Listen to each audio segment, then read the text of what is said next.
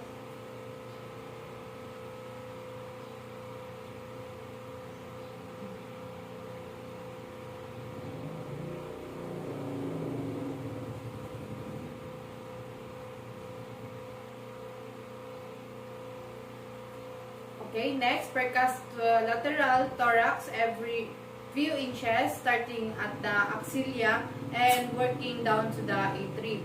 To know if the posterior thorax is the symmetry or asymmetry in percussion. Okay, Tricia, I will proceed to your posterior thorax. Then next, measure the diaphragmatic excursion. Use a percussion to identify the level of the diaphragm and measure diaphragmatic percussion.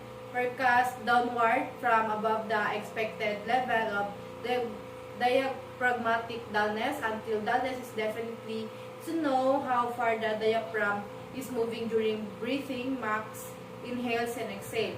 So, Trisha, I'm gonna percuss your posterior thorax so that I'll be able to identify the diaphragmatic excursion.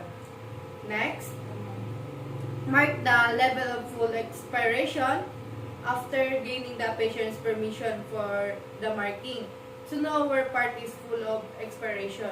So, Ma'am Trisha, is it okay to you if I put some of marks in the posterior thorax? Okay.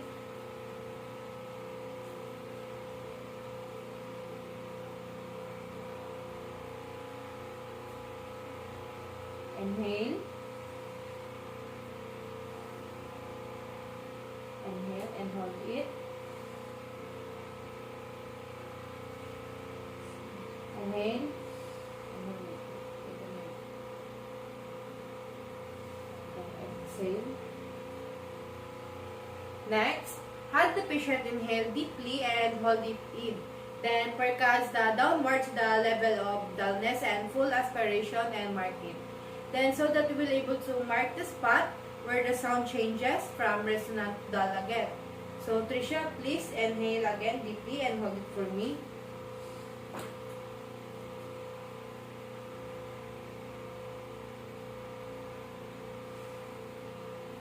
Inhale again. Okay, exhale. Next, repeat this process on the other side. Measure the distance between the expiratory and inspiratory level of dullness to know if both sides are similar, and then to know how long the distance between the expiratory and then inspiratory level of dullness. Okay. Again, inhale deeply and hold it.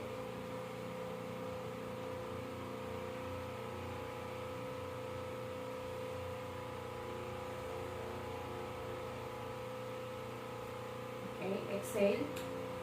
And last, measure it.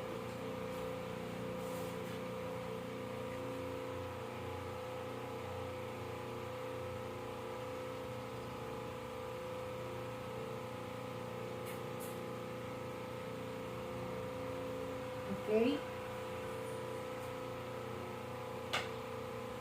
Auscultated for breath sounds. Place the diaphragm of the stethoscope firmly and directly to the posterior chest wall at the apex of the lungs at C7. That is the proper position if you want to hear the breathing of the patient.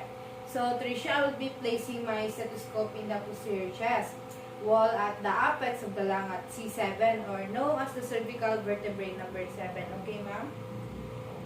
Next, ask the client to breathe deeply through the mouth for each area for auscultation, each placement of the stethoscope, to hear some abnormal sound in a different area where we will place that stethoscope. Tricia, whenever I place the stethoscope in a zigzag procedure, and when I already place it different part, can you breathe deeply through the mouth? Okay, next. Using the systematic ladder pattern, use the percussion, listen at each point to the breath sound during a complete inspiration and expiration to determine where are the area as abnormal sounds. Tricia, I'll be listening carefully so that I can determine where are the sound abnormal. Okay?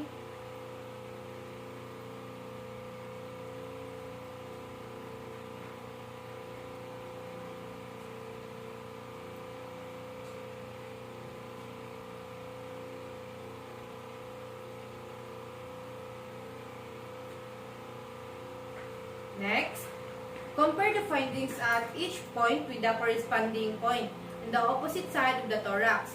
Note the location of the chest wall where adventitious sounds are heard as well as the location as such sounds within the respiratory cycle.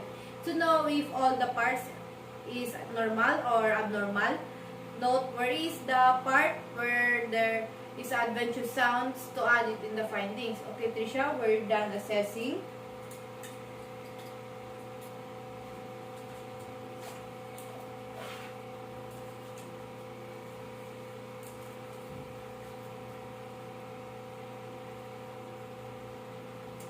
Okay, next.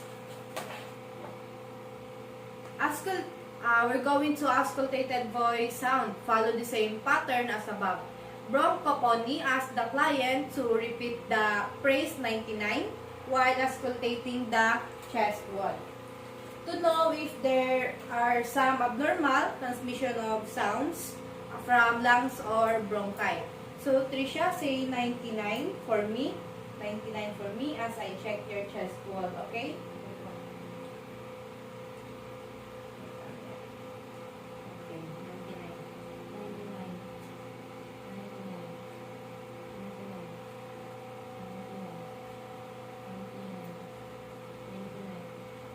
Okay? So, next is egopony. Ask the client to repeat the letter E while listening over the chest wall. This is the confirm the presence of the bronchial breath sounds. Okay, next say letter E. E. Wait. Okay. E. E. E. E. E. Okay, next. Whispered pectoriloquy. Ask the client to whisper the phrase 1, 2, 3 while auscultating the chest wall to evaluate the presence of lung consolidation. Now whisper 1, 2, 3. Okay. Whisper. 1, 2, 3. Whisper. Whisper. 1, 2, 3.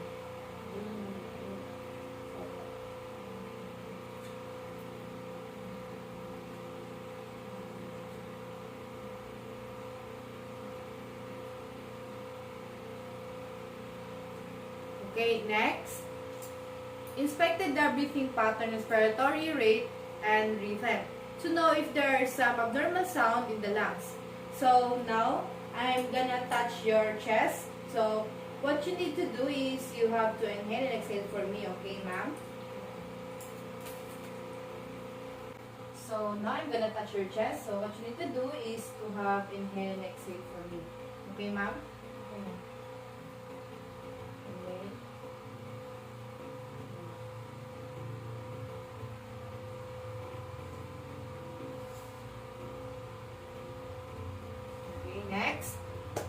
respect to the coastal angle formed by the intersection of the coastal margins at the angle at which the ribs enter the spine. To know if when I face the coastal angle or have a pain, if it had a pain that indicate possible kidney infection. Okay, Ma'am Tricia, are you going to face your coastal angle and tell me if it hurts, okay? Can you please stand up?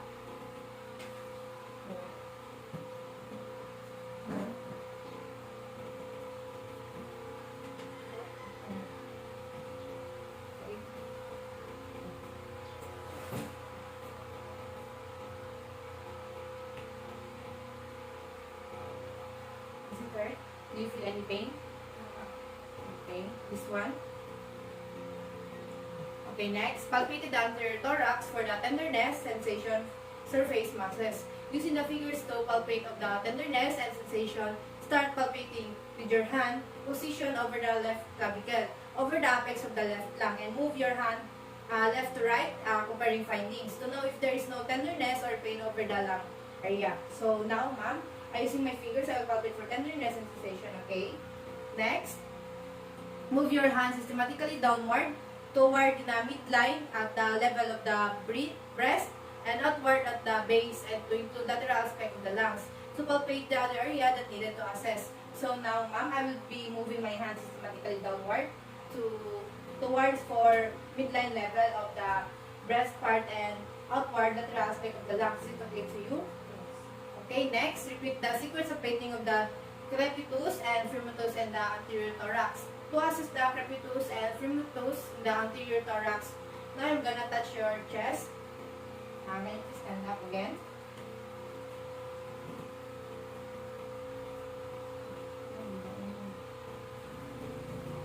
Okay. Then, inhale. Exhale.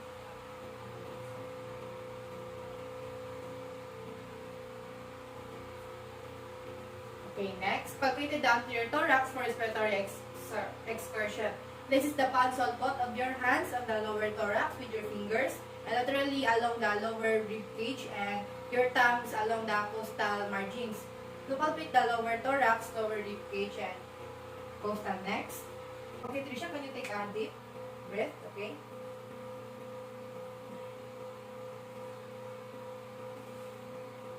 Okay. Okay, next. Percuss the anterior thorax systematically, begin percussing above the clavicles in the supraclavicular spaces. Proceed downward to the diaphragm. Compare the lung on one side to the lung on the other side. Displace female breast to facilitate the percussion of the lungs. So the clavicle should be at the same height and to identify some abnormal findings.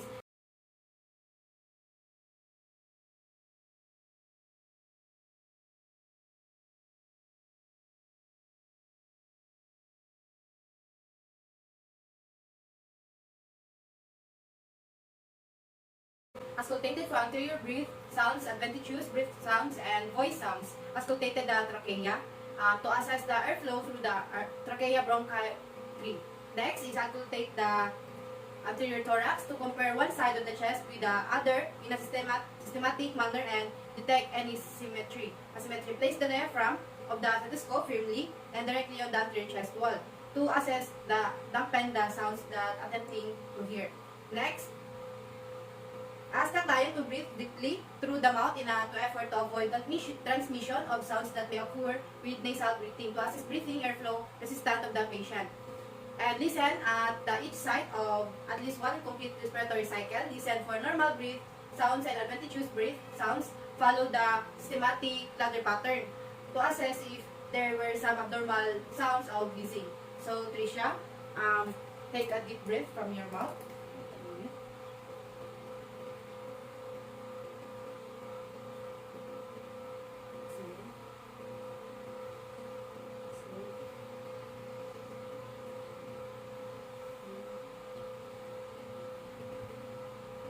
Next, summary and close phase. So going to the summary and close phase, summarize the information obtained during the working phase and discuss the findings to the client. Discuss with the client possible plans to resolve their health concern if present, to be able to know all the results in the whole assessment. And for that, Please, ma'am, change your t-shirt, please.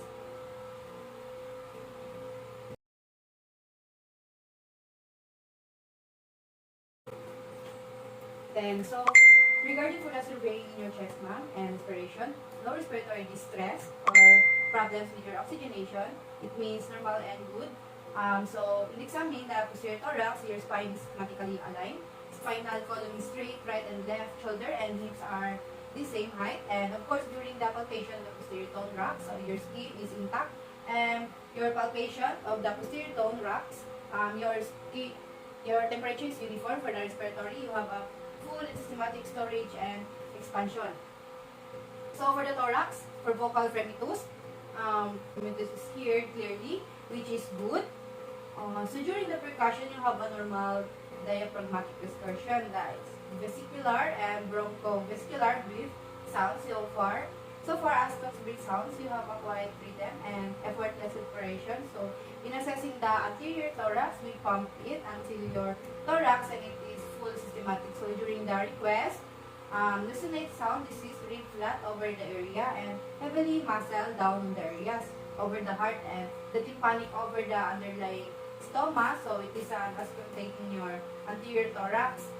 You have an adventurous breath. So your finding shows it is all good and normal at all. And do you have any concern, queries, or clarification, Prisha? Okay, next. Next is assess for the client's understanding of the plan and need for further teaching, provided the client the opportunity to clarify, ask, or raise any concern, so that we'll know what to do. So, ma'am, don't forget to do exercise and stay in health all the time, okay? And if you feel something that you can trigger, you feel free to come back here so that we can have another assessment. Next. Thank for the client and ended the interview politely. Done after care, perform hand washing. So, Trisha, thank you for your time and effort for participating. Then, document and findings in the client record using printed or electronic form of checklist supplemented by narrative notes when appropriate to record the overall result of the assessment. Okay, so we're done. Thank you for watching.